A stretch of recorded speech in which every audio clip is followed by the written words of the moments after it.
Well, now she has prayed for us and everybody is free. I'm going to ask some few questions which,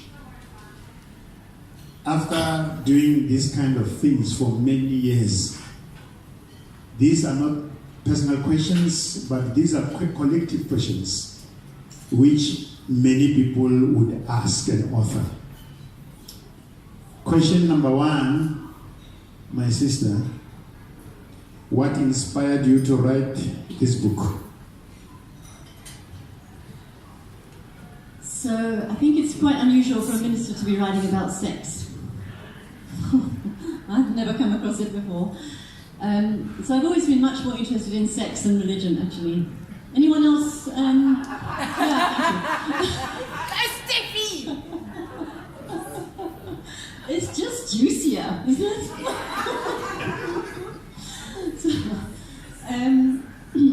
As the bishop was saying, Muzi asked me to speak at the Divine Feminine Conference in 2017 in Santon. He asked me to speak on God and sex.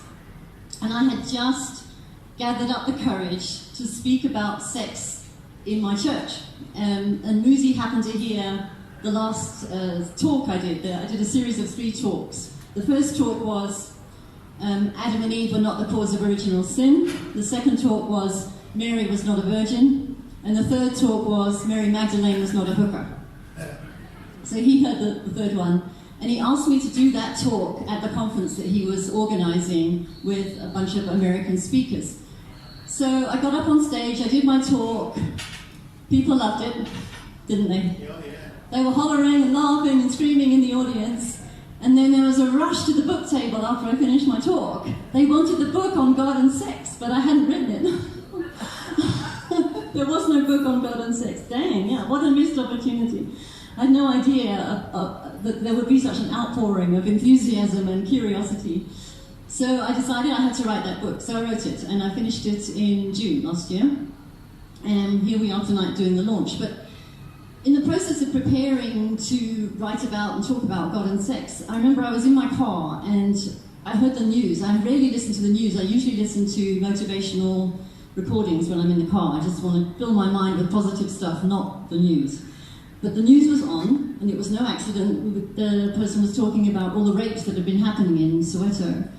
And I was asking myself, why are women getting raped? And like more and more in South Africa, it's more of a problem here than Europe, for example, but it happens everywhere. And the statistics are really horrific when you look at how many women are raped on a daily basis. And then women in the Middle East are killed for looking at another man. I mean, that's enough to get them killed if they seem to be unfaithful. Why is there such hatred towards women? And that led me on the exploration, and what I came up with was, it's the Bible. It's the Bible and all of the religious misogyny that we've been exposed to since forever and not dared to question. Because God forbid, literally, God forbid that you would question anything that you read in the Bible.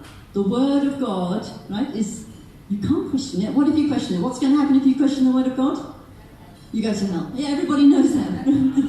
You go to hell. So, of course, you're kept confined and constrained. You don't dare question, how is it okay that there are stories in the Bible of women getting raped? I mean, how can that be the Word of God? It's okay to rape women. But if you believe everything that you read in the Bible, then we're living in a horrible patriarchal culture. And that's, for the last 5,000 years, we've been subjected to the cruelty and the misogyny of the patriarchy. And that has had the effect of making women not only inferior, but evil. Like, the way it's been given over to us is that Eve was the cause of evil and sin, right? Is that true? Sorry, let me just ask, who is not a Christian in this room? Who's not a Christian? Okay. Is anyone here Jewish? Jewish background? We've got Jewish background. Anyone here Muslim background? So we've got some people who are not Christian, some people are... And when you say you're not a Christian, does it mean that you are a Wiccan, or you just don't, or you're atheist? Those who said they're not Christian, you're Jew, yeah. Yeah?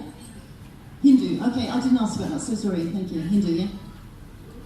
Oh, you're also Jewish. Okay, so we've got two Jewish people, a Hindu lady. That's it? Okay, so...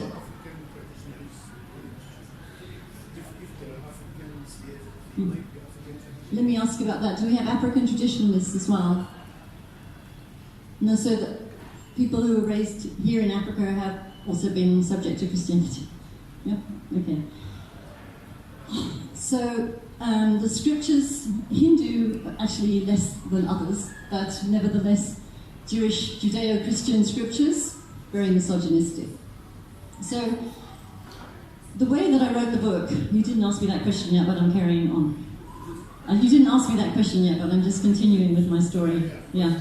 I was supposed to ask you to tell us about the cover, but I wanted to make a comment concerning the Bible. We say, take it seriously, but not literally. The reason the Bible is abused is because the Bible is taken literally. The very same example that you said about a man trying to raise a dead person, it is because he takes the Bible literally. But if you are trained, like some of us, you won't take it literally, but you will take it seriously. Thanks for refining that point, that's really helpful. I love this man.